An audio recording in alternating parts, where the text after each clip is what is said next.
office. I think you probably like it the best. You like it the best for press conferences? I sort of do. But today I'm excited to announce another historic achievement in our quest to lower drug prices for all Americans. Prices have come way down. We've gotten prices way down for groceries, for oil especially. Today we broke $60 a barrel. We think the oil is going to be under $2 a gallon very soon. That's about 70% lower than what it was just a year ago. So that's a big thing. And when the oil comes down, everything comes down. It's pretty beautiful to watch. AstraZeneca, the largest pharmaceutical manufacturer in the United Kingdom, is committing to offer Americans major discounts on their vast catalog of prescription drugs, one of the great companies, by the way, and a most favored nation's pricing clause. So most favored nation is you're going to pay whatever the lowest price anywhere in the world is. That's what you're going to be paying. And I had it going very well in my first term, but we were interrupted by a rigged election, so I was unable to carry it forward. We started it, but this was something one of the reasons I wanted to run again was we had to have favored nations where the world is not going to be paying just a tiny fraction of what we were paying. I want to thank CEO Pascal Soriot, a very highly respected, one of the most respected men in business and certainly in the industry, for joining us today, as well as Secretary Howard Lutnick, Secretary Robert F. Kennedy Jr., CMS Administrator Mehmet Oz, FDA Commissioner Marty McCary, and Virginia Governor, a man who's done an incredible job, and good luck with the upcoming election. I know you're working very hard. I watch you. You're right there. He's out there working. He wants to see that young woman win, and the Attorney General, who I endorsed, et cetera, Glenn Youngkin.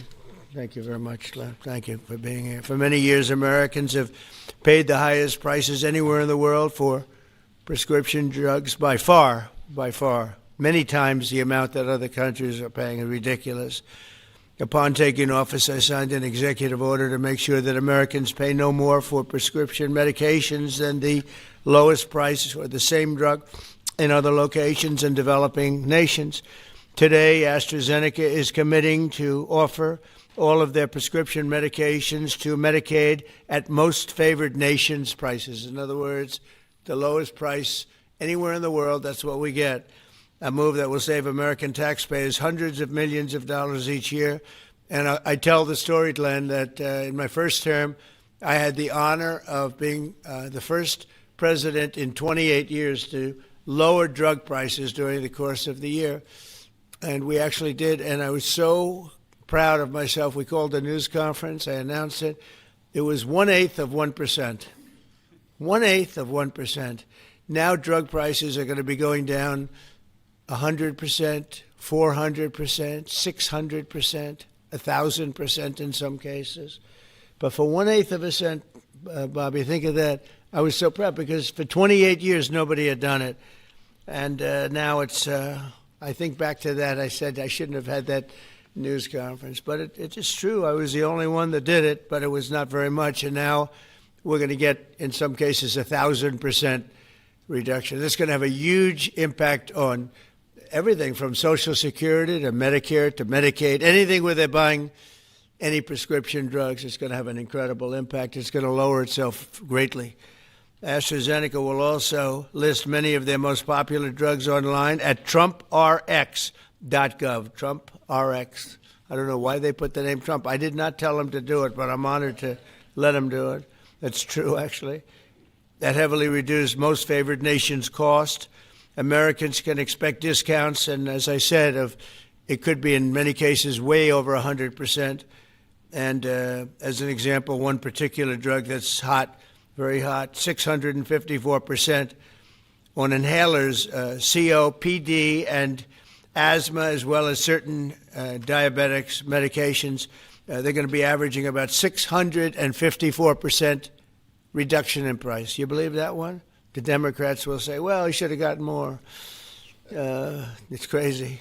In addition, all medications AstraZeneca introduces to the American market going forward will also be sold at these heavily discounted rates.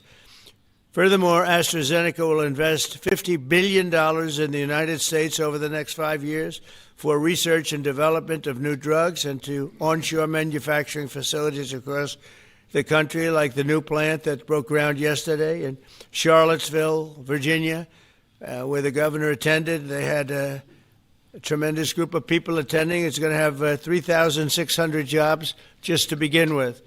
And that's going to be a fantastic plant. I saw a picture. It's going to be the best, right? You can't get any better. This is a tremendous victory for Virginia and for American patients and for everything, for the country. It's an amazing company to have coming over to the United States in such a big way. That's going to be a big part of the company. Presidents have promised for years to lower the cost of health care, but my administration is actually the first to do it and do it substantially, do it at numbers that nobody thought, even I thought, were not possible. When you think of it, if you got a 1%, 2%, 5%, that's good. You did a good job. We're talking about 100, 200, 300, 500, 700 in some cases, some big, big numbers. And the largest drug companies in the world are working with us to make this a reality. And so I look forward to being at your opening of that incredible facility. I hear something, and it's in a great location, Len, right? One of the beautiful locations.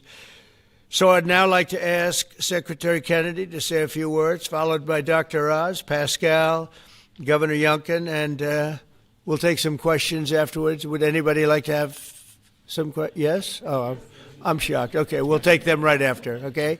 Bobby, please. Thank you, Mr. President. I talked about this a little yesterday in the cabinet meeting, but it's worth repeating because it shows this historical achievement as really monumental. When I was in my confirmation process, virtually every Democratic senator showed me their preoccupation with making sure that we completed, that I was going to continue to get a commitment from me to continue the IRA drug price negotiations. That the IRA required the Democrats, while President Biden was in the first year of the IRA, to negotiate 10 drug prices down. And then I was supposed to, my first year, negotiate 15 and 15 every year thereafter, and that was their plan. The Democrats claimed that they had a 22% reduction, and that was a great success. When we actually looked at that, when I came into the agency, we realized we were actually paying more for 8 of the 10 drugs. The 22% reduction was off of list price, and Medicare ended up paying more for 8 of the drugs, equal for the 9th, and about a 2% discount on the 10th drug. So that was the plan, and that's what they did. We are continuing the IRA negotiations, but thanks to the president's leadership, we have achieved something extraordinary here, which is a dream that he's had for 20 years because he's the common sense president. He saw something 20 years ago. He learned that we were paying 3, 4, 5, sometimes 10 times for the same drug as they were paying in European countries. Some of these drugs were manufactured in facilities in New Jersey and then sold for 1/10 the price in Great Britain and London or Paris that Americans were being charged for them here. He saw that this was unfair. Every Democratic president, every Republican president has said that this was the gold standard. This is what we needed to do. Nobody's been able to change it. And when we came in, I have to say I was pessimistic about doing MFN. Dr. Oz was pessimistic. Our staff, John Brook and Chris Klump and the other people we brought in were all pessimistic. The president saw something that we didn't see, which is we had leverage. And that came through Howard and the tariffs, and we had extraordinary leverage to craft these deals. So last week we had Pfizer in, which is one of the biggest American pharmaceutical companies. Today we have AstraZeneca in with Pascal Sorios, which is one of the biggest European pharmaceutical companies. And the president asked us to do 3 things. 1, to get MFN prices. 2, to not bankrupt these companies. He understood that America has to be the center for innovation. The drug industry needs to innovate, that it's critical for its bottom line, it's critical for the health of the American people. And he asked us also to make sure that those companies would keep their promise to reshore this industry. For national security purposes, for our economy, it's critical. These companies are making these drugs in the United States. We were able to achieve all those things, and partially with the visionary help of Pascal, where is he? Of Pascal Zorias, who understood that innovation and the business doesn't work if everybody is not pulling the oars, if everybody doesn't have the skin in the game. The whole world was riding on our shoulders and riding on our dime. 70% of pharmaceutical revenues comes from this country. We only have 4.2% of the world's population, and we were paying for 80 or 90% of the innovation here, and the rest of the world was a free rider. And Pascal understood that that's not fair, and it's not a good, sustainable, long-term business model. And he came to the table. He was one of the first leaders to come to the table. I want to thank him for his vision, for operating with us in good faith. And this is an extraordinary deal. Not only that, but as the president just pointed out, he is also reshoring this industry here. He has 19 facilities already operating in this country. He has this other facility in Albemarle County that Dr. Oz went with Governor Youngkin and broke ground on yesterday. He has a second facility that is under construction in Kendall Square in Boston, another facility in Rockville, Maryland, and a fourth facility in Copper, Texas, right outside of Dallas-Fort Worth. And he's got plans for building many more in this country, thanks to the president's leadership, to the tariffs, and to the common sense the president has demonstrated in his own commitment to make drug prices lower for hardworking Americans. So I want to thank the president for your visionary leadership. I want to thank Dr. Oz for his part, and Marty McCary in negotiating this deal. Dr. Heidi Overton, Theo Merkel, Chris Klump, and John Brooks, who all played critical parts in the negotiation. And of course, Howard Lutnick, who was the key to these negotiations. Who do we bring up now? Dr. Oz. Thanks, Secretary. He'll take your place, Pascal. Oh, Pascal, I get to introduce Pascal, which I'll do with great joy and honor. So the world is watching as President Trump tries to make peace in every place he can go. But at the same time, President Trump is putting peace into the hearts of Americans and bringing peace of mind to them, especially Americans who cannot afford their medications. And just to put a number on this, as he releases us from the bondage of paying 3 times more for the exact same product made in the same factory, in the same pill box, in the same instruction manual overseas, rather in this country than we pay overseas, it creates an opportunity for us because, Mr. President, you're turning the art of the deal into the art of the heel. And that is something that you're going to witness today. And it's the second, we have more coming, but this is a very important one because I want to set the stage here. And Ms. Secretary, you're too modest. Secretary Kennedy did have a vision to push hard on this. He understood we could give the right medications to the right people at the right time. And there is nothing more maha than giving folks life-saving medications in a timely fashion so you prevent illnesses and treat other ones that have already occurred. You save lives that way. That literally is what was on the line as we began negotiating these. So let's set the stage. Where are we right now? Why this order? Last week in this very room, President Trump welcomed the CEO of Pfizer, and that company, a leading U.S. pharmaceutical company, pledged to provide exactly what the president promised. Massive discounts to allow us to have most favored nation drug pricing in this country so we don't allow our people to pay more than folks overseas. And this was unthinkable even 6 months ago, 7 months ago when we came into office. And Americans now have the ability to do that, but we needed to prove it was scalable. So we went to AstraZeneca. which is the leading pharmaceutical company, a leading company in the entire world, but a massive opportunity in this march to MFN, a march to most favored nation drug pricing. And to have this message land clearly, we needed to make sure that the president's demand for fair drug pricing was heard all around the globe. And I actually think the single most powerful tool we had was the president, because people take him seriously. And some of the things that they were hearing overseas were alarming them enough that they began to realize the jig was up. So let's talk about the deal specifically. John Brooks, if you could be my Vanna White, please. John back there is Theo, Vince, Heidi were parts of the team.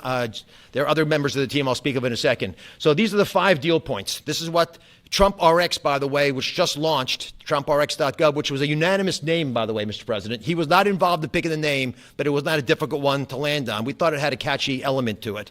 All primary care medications sold by AstraZeneca are going to be available on Trump RX, which means no more gaming, no more middlemen. Starting early next year, when you go to the website, you'll be able to see a marketplace. We're not selling the drugs. We're just making information available to everyone so you go to the right place to buy the right medication. Second, drugs for lung diseases are discounted massively, and that's over here on this line. The president highlighted 650%. They're significant discounts, and these are medications. We just picked the ones for lung disease and one for metabolic syndrome, diabetes, but there are others that are included. We have most favored nation pricing for everyone who is on Medicaid in this country. That's why Governor Youngkin is able to do backflips with his nimble 6'6" physique. Because for governors, this is a massive problem. If Medicaid prices continue going up, it crowds out other social services, which he'll speak to. We also have MFN for all new prescription drugs. Mr. President, by the time this term is done, 95% of all drugs sold in America, branded drugs and generic, will be available at most favored nation drug pricing. Americans are going to benefit if the prices drop abroad. So Secretary Lutnick is going to make sure that if we get better prices for these companies from our partner countries overseas, the American people see those benefits, and there's going to be onshoring of manufacturing. And as has been mentioned, I stood with Governor Youngkin and Pascal Soriot as we broke ground yesterday in Charlottesville, Virginia, in a massive $4 billion facility. That's the hard hat, Mr. President. I know you like construction, so that was all I could bring back. But there was a lot of remarkable energy. And here's what that event really does. It sends a signal. It sends a signal for all countries around the world to stop freeloading off American innovation. It's done. It's not going to happen anymore with this president. And if you aren't picking up your end of the bargain, then you're going to be welcoming a lot of more companies to leave your shores and allow us to welcome them into our shores as they open up manufacturing facilities here. And for all the pharmaceutical companies out there, we're talking to all of you, pick up a shovel. This is a great place to build a facility, as AstraZeneca has shown us, and I think it has a wonderful opportunity in the future as well as this country continues to support the innovation Secretary Kennedy spoke about, because we're not compromising that at all. We're just getting fair prices for the American people. To the team. Tough negotiations, Mr. President. You know how hard they can be. You can't get there without world-class negotiators, and we are blessed by individuals to work with the AstraZeneca team who are killers, head-to-head. And why? Because talented people out of the private sector are coming into government to serve this president in a generational opportunity that they feel in their heart will make a difference. John Brooks is part of that team. Chris Klump, Inma Hernandez, numerous other folks contributed as well. But we're open for business. And if you want a great position and a patriot, like the folks who negotiated these deals, please consider coming with us, because the president has made it clear that you will make a difference in government. Finally, I want to thank Pascal Soriot. Pascal is an interesting, almost enigmatic individual. He's a CEO of AstraZeneca. He is born in France, Australian citizen, knighted in Great Britain, running their largest pharmaceutical company. So you figure out the lineage. But one thing I know is a very, very smart man who came here early on, took the president seriously, and he recognized the inherent unfairness of the European model of global freeloading off our innovation. He appreciated the challenge, and he wanted to be part of the solution. So Pascal, take it away. Thank you so much. So, President Trump, it is really a pleasure to see you again, since I had a chance to meet you last time you visited the UK for your state visit. I know the King actually kept you late during the night, during your visit, late up at night. And I must thank you, actually, for returning the favor. I can tell you, you've kept me up at night and my team as well. But it has been really worth it. It's been worth it because today I'm really excited to announce AstraZeneca's commitment to your vision for a healthy America. Great leadership is about having an ambitious vision that can energize people, and you appoint a very talented team that can deliver on this. Your vision is exactly that. It is about lowering the price of medicines for American patients while ensuring that America remains a global powerhouse of innovation in biopharmaceuticals. And that's not easy to do. We need to keep inventing the technologies and the products that will cure disease. But you actually gave us a key, equalization. That's an important word. Yeah. You've assembled a remarkable team, actually, that together with us found a way to deliver on your vision. I would like to thank you, Mr. President, for your collaborative and your trusting approach throughout the discussion that led to this agreement. In addition, I would like to thank Secretary Lutnick, I'd like to thank Secretary Kennedy, Dr. Oz, and the CMS team, in particular John Brooks, who is here today, but also Chris Klump, for their very straightforward approach and their collaborative work that, together with my great team at AstraZeneca, enabled us to deliver this agreement today. It is an agreement that allows a number of wins. First of all, a great win for American patients. This agreement will deliver improved access to our medicines at a lower cost. We've addressed the 4 points that you raised in your letter, ensuring Americans do not pay more than patients in other wealthy countries. So it's a big win for patients and the healthcare system as a whole. But it's also a big win for the economy and for taxpayers, because it supports rebalancing the cost of innovation across wealthy nations. For too long, America has shouldered a disproportionate portion of the world's R&D cost for breakthrough medicines development. That imbalance is not sustainable.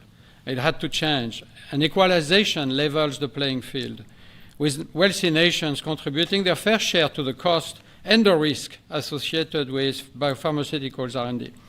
And I would say it's also a big win for state budgets because these Medicaid price reductions will have an immediate impact on Medicaid budgets and provide substantial relief to state budgets. Finally, your vision also secures America's strong position in life sciences and the onshoring of critical innovations and manufacturing. As a company, we will invest $50 billion in manufacturing and in R&D. We already have a large presence in the United States. We have 19 sites, and we employ 25,000 people around the country. They're all developing the new generation of medicines. But we'll continue to increase our presence in this country. We're expanding our manufacturing footprint in Texas. We're building our second large R&D center in Kendall Square in Boston. We are building a cell therapy manufacturing plant in Rockville, Maryland, and there's more to come. So a lot of investment over the next few years. I want to say that I appreciate very much Secretary Lutnick granting us a 3-year tariff exemption to localize the remainder of our products. Most of our products are locally manufactured, but we need to transfer the remaining part to this country. And also for your great support to convince also other wealthy countries to share the cost of pharmaceutical innovation. It is an important part of this agreement, rebalancing and the cost around the country, around the world.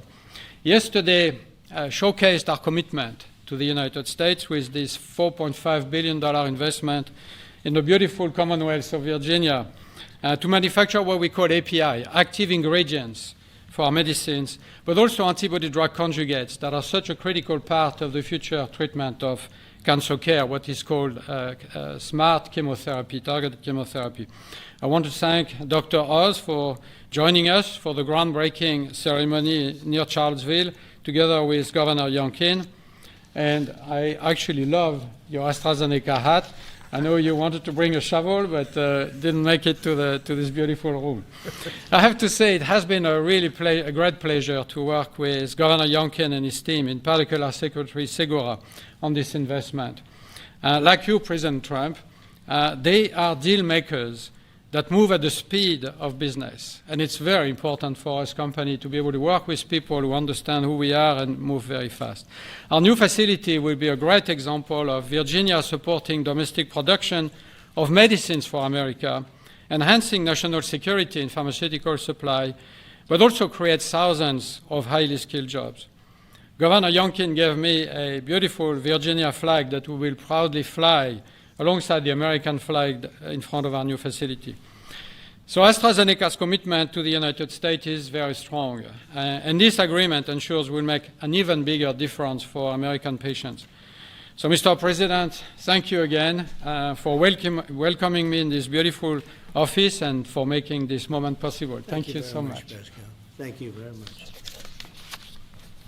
Over to you, Glenn. Well, first of all, I just want to thank everyone for celebrating this landmark moment. This landmark moment is not just a moment to announce a new way to buy less expensive life-saving medicine, but it is a step function change in the way that Virginians and Americans can access medicines. And it is a step function change because historically there was an opaque pricing mechanism that had so many people standing between the manufacturers and the patients that no one knew really what it cost.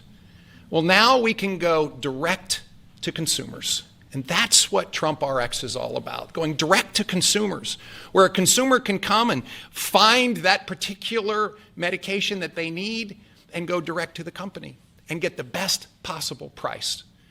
Second of all, the most favored nation clause is a groundbreaking moment.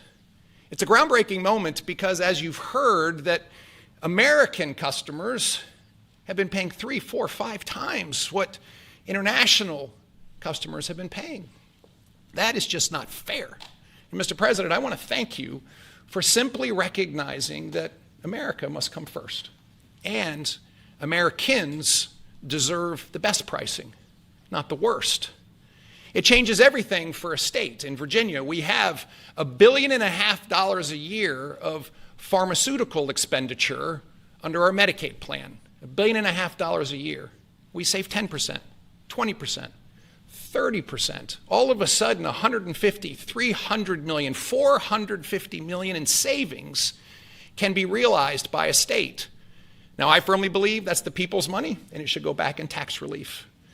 But think about the change that that enables for a state as they manage their health care expenditures. Finally, Mr. President, you have driven a reshoring of critical supply chains that no one thought could happen. The industries that everyone thought were lost are now coming home, and with pharmaceutical manufacturing and active pharmaceutical ingredients particularly coming back to America, it changes everything. It's an economic moment for us. Yes, $4.5 billion into the Virginia economy, and that will in fact translate into $3 or $4 of extra economic impact for every dollar that is spent, 3,600 great paying jobs. But it's even more than that. This is a national security moment. And what you've just heard is one of the leading pharmaceutical companies in the world is choosing America, and yes, Virginia, to invest nearly $5 billion to build the most critical manufacturing for the future of America's health. That's not just a single example. It's happening all over. And in fact, in Virginia, Mr. President, we've been blessed with nearly $10 billion of commitments to build new pharmaceutical manufacturing in the great Commonwealth of Virginia. And therefore, I believe this is a moment to celebrate investment, but more importantly, to celebrate breakthroughs for American citizens to get access to life-saving medicines at costs that they deserve because they're all made here. Mr. President, you and your cabinet have been amazing. As a governor, I have found that the cooperation with every one of your cabinet members, and sir, yes, you, has been beyond compare that I could ever imagine. I want to thank you for helping us make Virginia great again, too. Thank you.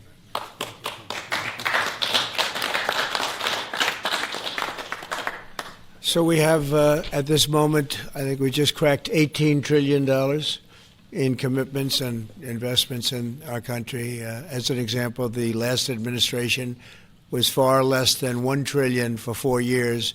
We're at plus $18 trillion for 8 months. There's never been anything like it in history, in any country, anywhere in the world. So that's great. But maybe for purposes of this, more importantly, we're going to bring drug prices down at numbers that nobody ever thought possible, Glenn. I think nobody ever even thought it was possible. So we're going to be doing a lot of business, but we're going to be also numbers that when you're 2, 3, 4, 500% less. I just noticed one of them over here, 654% discount. 654. The laggard is 98%, right? 9 is that what? Wow, 96, 230%, but 654, and we have some that top that by a lot. So it's really going to be incredible, and that's going to be so good for Medicaid and Medicare and everything. Frankly, for your life, it's going to be so good. So nobody ever thought they were going to see. And don't let Democrats take the credit, because they'll try. They'll say, "Oh, we worked so hard on it." They didn't work hard. They did. They obstructed. They actually did the opposite. So that's really more important than even the tremendous investments being made in our country. But think of it: we cracked 18 trillion with a T, trillion dollars, and frankly, 1 trillion for 4 years wasn't that bad. He did less than a trillion, but we did that in a period of 8 months. So it's pretty record-shattering by many trillions of dollars. Any country, no matter what country you're talking about, nobody's done numbers like that. So thank you all for being here. Do you want to have a couple of questions? Yeah, please. Mr. President, one on this, if I could, one on China, if I may. First on this, could you have brought these pharmaceutical companies to the table without that 100% tariff which you imposed? Well, it's not 100%. You're talking about China might be 100%. No, I'm talking about the 100% you imposed on pharmaceuticals for that sector. I would never have been able to bring them. Now, I'm not sure that Pascal would like to say, but behind the scenes he did say tariffs were a big reason he came here, and also the fact he loved Virginia. He liked this guy. He liked me. I think the November 5th election was a very important date. We had a good election, and that was important. But yeah, he's here. A lot of. I can speak for almost everybody that's here. Most of them are here because of tariffs, because you have to understand he has no tariffs. If you build in this country, there are no tariffs. So. Let me ask you about China, if I could. Just want to confirm: have you canceled your meeting with President Xi? And no, I haven't canceled, but I don't know that we're going to have it. But I'm going to be there regardless, so I would assume we might have it. But. They hit the world with something that really is not anything that people are going to do, and it was shocking. I can tell you, Howard and I and Todd, we all Scott, we were all speaking about it before, and we said, where did that come from? It was just that was out of the blue, right? Out of the blue, they came up with this whole import-export concept, and nobody knew anything about it. So. If they roll back their export controls, the new announcement, would you roll back? Look, we're going to have to see what happens. That's why I made it November 1st. We'll see what happens. Yeah. Mr. President, the last time, Mr. President, go ahead, please. What else besides software could be on the table in terms of export controls? A lot more. I mean, you have software, but you have a lot more. We have airplanes. We have airplane parts. You remember that from last time. And we were just surprised at China. I have a very good relationship with President Xi, and they did that. This is not something that I, instigated. This was just a response to something that they did. And they didn't really aim it at us. They aimed it at the whole world. The whole world is subject to it. So I thought it was very, very bad. But we have many things, including a big thing is airplanes. They have a lot of Boeing planes, and they need parts and lots of things like that, Steve. Israeli Prime Minister Benjamin Netanyahu to accept the Gaza deal, and what will be your message to the Knesset when you speak to them? Well, he wanted it. It's been a long time. He's been fighting a long time. He's been fighting hard. He wanted it. It's a great deal for Israel, but it's a great deal for everybody, for Arabs, for Muslims, for everybody, for the world. And as you know, on Monday the hostages come back. They're getting them now. They're getting them now. They're in some pretty rough places under earth. They're in some pretty rough places where only a few people know where they are in some cases. So they're getting them, and they're also getting the bodies, approximately 28 bodies. And some of those bodies are being unearthed right now as we speak. They're working on it right now as we speak. It's a tragedy. It's a tragedy. No, he was very happy with it. And I can tell you that I saw Israel dancing in the streets, but they were dancing in Qatar and Saudi Arabia and UAE and many, many countries. I saw Egypt, they were dancing. I'll be going to Israel. I'll be speaking at the Knesset, I think, early on. And then I'm also going to Egypt. They were terrific. But all of the countries were great. Indonesia was great. Jordan was great. They were all great. Everybody wants this deal to happen. What happens in Gaza the day after the hostage release? Day after what?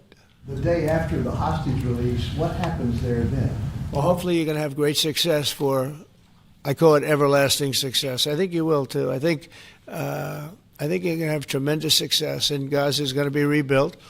And you have some very wealthy countries, as you know, over there, and it would take a small fraction of their wealth to do that. But and I think they want to do it. And we're also setting up, as you know, a board of peace. It's called the Board of Peace. I don't know if that's the final name, but the word peace is definitely in there. They have asked me if I chair it. We'll make sure things go well. And how confident are you that the ceasefire will hold? I think it'll hold, yeah. I think it'll hold. They're all tired of the fighting. Don't forget, you had October 7th, which was a horrible day, 1,200 people killed. But Hamas has lost 58,000 people. That's big retribution. That's big retribution. People understand that. So, no, I think they're all tired of fighting, and this really gives the whole Middle East. This is beyond Gaza. Gaza is very important, but this is beyond Gaza. This is peace in the Middle East, and it is a beautiful thing. You know, it's a term that you and I have been hearing since we were very young, right? And now we have a chance of really having that. And as you know, most of the countries have passed all these resolutions. Every country is there. Iran came in. I was very happy to see that. I was very honored that Iran came in. They said they support it. Russia came in. President Putin, he supports it fully, very fully. So I was happy to see even countries that weren't necessarily involved in the process, they all support it. I don't know of anybody that doesn't. And I've never seen happier people than many of these places, not just Israel. Many of these places, they're all dancing in the streets. I've never seen anything like it. Yeah, go ahead, please, in the back. Thank you. What guarantees did you give Hamas to persuade them that Israel will restart the bombing campaign once the hostages have been exchanged? What did I do with respect to them? Well, you know, I spoke a little bit tough, and that's what would happen. I mean, you have to speak tough. That's a tough world. That's a tough, as they say, neighborhood. And they're tough people. They're very tough people, and they're smart people. They're good negotiators. They have a lot of things going. They put that to good use. They're going to be very, very successful. But they knew the retribution would be tremendous, unsustainable. It would have been unsustainable. It would have been complete obliteration, and they didn't want that. And nobody wants it at this point. They want to get on with rebuilding the entire Middle East. It's not only Gaza. It's going to be the entire Middle East. They're going to be able to live in peace. Now we have some little hot spots, but they're very small. You know the ones I'm talking about. They're very small. They'll be very easy to put out. Those fires are going to be put out very quickly. Yes, ma'am. Thank you, Mr. President. Talking about the Middle East still, going to the phases that come after this first phase, is there a consensus on the additional points in your plan, or are the details still being fine-tuned? I think there is consensus on most of it, and some of the details, like anything else, will be worked out, because you'll find out that when you're sitting in a beautiful room in Egypt, it's easy to work something out, but then sometimes it doesn't work from a practical standpoint. So certain little things, but for the most part, there's consensus, yes. Do you intend to hash that out when you're in Egypt? I might, yeah. I mean, I'll be there because I'll be going to, I'll go to Cairo. I think that's where we're going, as opposed to the place of the signing. And we have a lot of leaders from all over the world coming too. They've been invited. And then I'm coming back, I believe it's Tuesday night, for Charlie Kirk, a friend of mine, a friend of all of ours, a friend of a lot of the people right here. And we're giving him the Presidential Medal of Freedom, which is the highest honor you get outside of the Congressional Medal of Honor. One's military, one's civilian, but it's the greatest honor. And Erica's beautiful wife is going to be here, and a lot of people are going to be here. So, it's not easy for me to get back. It's it's a very quick trip, but I'll be making 2 major stops, and then I'll be on the plane trying to get back in time for Charlie. They're going to have a great celebration at the White House, in the East Room of the White House. Mr. President? Russell Vogt said the reductions in force have begun related to this shutdown. How many layoffs have you authorized for this first round, and from which agencies? And it'll be Democrat-oriented, because we figure, they started this thing, so they should be Democrat-oriented. It'll be a lot, and we'll announce the numbers over the next couple of days, but it'll be a lot of people, all because of the Democrats. I mean, they want to give $1.5 trillion to people that came into the country illegally. More important than that, because we all have a big heart. We want people to be taken care of, but we have 0 people coming in. You know that, Glenn, right? That's a pretty impressive number, even for a successful governor. But we've had, for the last 4 months, 0 people coming in illegally. They're coming in, but they're coming in legally. They're coming in through a process that's really a really good process right now, because we want people to come in, but they have to come in legally. So what we're doing is, as these different groups come due, we're going to make a determination. Do we want them a lot? And I must tell you, a lot of them happen to be Democrat-oriented. These are people that the Democrats wanted, that in many cases were not appropriate. We fought them at the time, and it was ultimately signed in. And some of these people, these are largely people that the Democrats want. Many of them will be fired. Yes, please, behind. The Nobel Peace Prize was announced this morning. Your thoughts? Which one? The Nobel Peace Prize. Your thoughts? Look, including a very big one, and I'm not sure, when you say big, it's certainly, I think, to the mind of most, the most important deal ever made in terms of peace. But the one we just signed, it's been signed, sealed, and it's going to start taking place now. It's already started. Monday's going to be a very big day when the hostages come back. But I made 8 deals, transactions of wars. One was 31 years going on. 10 million people were killed. One was 34 years. One was 36, 37. One was 10. One was just starting. 2 were just starting, actually, but they were well on their way. In the case of India and Pakistan, 7 planes were shot down. It was a bad one. And I did it largely through trade. I mean, that one, numerous of them. I talked tariffs. I said, look, if you're going to do that, we're going to put very big tariffs on your country. And they were both great. They stopped fighting, and there were 2 nuclear powers. So, they're all big. They're every one of them big. You take a look at the Congo. You take a look at the Congo and Rwanda. 10 million people killed over a long period of time. Got that one solved. We did a total of 8 as of this. 2 days ago, I would have said 7, which I did say, but the other one was signed up, sealed. As you know, Israel signed it just now. They signed it and they approved it today, their parliament. And it's a great honor to be involved with so many. So the person who actually got the Nobel Prize called me and said, I'm accepting this in honor of you because you really deserved it. A very nice thing to do. I didn't say then give it to me, though. I think she might have. She was very nice. And I've been helping her along the way. They need a lot of help in Venezuela. It's a basic disaster. So, and you could also say it was given out for 24, and I was running for office in 24. All of the transactions that we did in terms of closing. But there are those that say we did so much that they should have done it. But I'm happy because I saved millions of lives. Many millions of lives. And speaking of somebody that saves lives, don't ever play golf with him, because Keegan Bradley just walked in, one of the greatest golfers in the world, the captain of the Ryder Cup. And, man, I'll tell you, you did a good job. You almost came back. I turned on. I said, I sort of turned off. It wasn't looking good. And then a little while later, I turned on. I said, you guys might make that would have been the miracle. What a great job. He's respected by those golfers like nobody. And I just want to compliment you, Keegan. That was a incredible job. Right here we have a lot of unfriendly fake news media, and he's not used to that. He's used to getting only good publicity, I think, Howard. These are all golfers.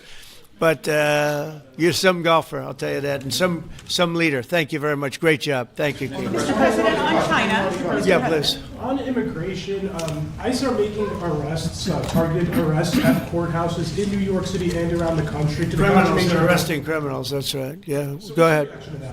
I'm happy about it. I want them to arrest criminals. And if you take a look at D.C., a year ago, D.C. was our great capital was a very unsafe place. You know that. Some of you were mugged, and talk openly about it. Some of the media was mugged. But right now, D.C. is one of the safest places in the whole country. The restaurants are booming. They're opening up new restaurants. The restaurants were all closing. Now you can't get into a restaurant. They're opening up new restaurants. It took 12 days for us. We sent in not politically correct military. We sent them in based on merit. You know, we won the case in the Supreme Court. Everything now is based on merit. Our country was founded on things based on merit. Like Keegan Bradley's not going to be playing golf if he wasn't a great player. If he shoots lower scores, boy, there's no more merit system than that one, Keegan, right? If you miss a putt, they don't say, oh, that's okay, let's take it again, do they? No, it's based on merit. Everything's based on merit. And we're back to the merit system. And when they saw that military is all about merit. They're big, strong people that they're patriots too. And you take a look at D.C., and now we're in Memphis, and Memphis was really crime-ridden. It was terrible. A lot of people being killed. And they say in 12 days they can't even believe how much better it is. And it'll take probably a month over there, and we're heading to Chicago because we want to save Chicago. Do you know they had over 4,000 people killed in Chicago over a short 4,000 people, and I have to watch this slob of a governor stand up and say that, well, everything's okay, we've got it under control.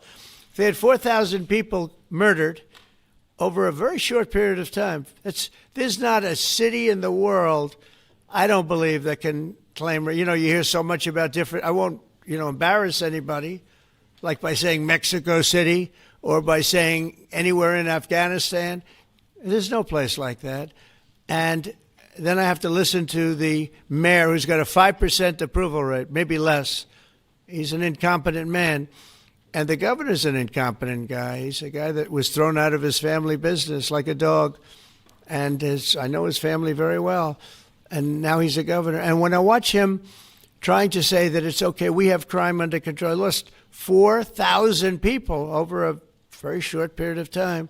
I believe it's like 7,000 people were shot but didn't die. But 4,000 people died.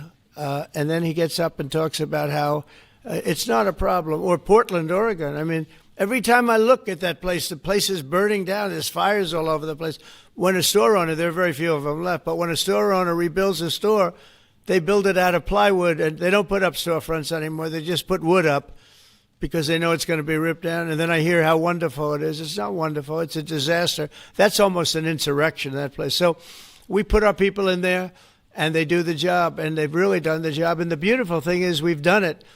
12 days we had this place safe, and now it's, I would say within a month it was beautiful, and it continues to be. That was 3 months ago. I'll tell you, D.C. now is one of the hottest places, just like this country. We were a dead country, and you've heard me say it 100 times. We were a dead country. King of Saudi Arabia said it. Others say the Emir of Qatar said it. Many, UAE said it. The leader, great leader, UAE, all great leaders, they said effectively the same thing. 1 year ago, we had a dead country. Now we have the hottest country anywhere in the world. I just want to thank everybody, and I want to, in particular, thank AstraZeneca. What a great company you have. What a company you've built. You've been there a long time and done some job. It's an honor to have you.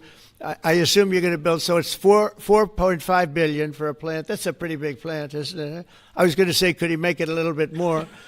Well, we have a couple of them where they're going to spend $65 billion on one plant, AI. All I know is AI is based on information. I hope they're right about information. I don't know. You got to make a lot of money there's got to be a lot of information out there, but that seems to be pretty hot. But we have a lot. We're leading the world on information on AI, as you know, by a lot. It's not even close. So we're doing a job. And I want to thank everybody, but in particular, Pascal, thank you very much. It's a great honor. Thank you. Thank you very much. Thank you, everybody. Have a good time.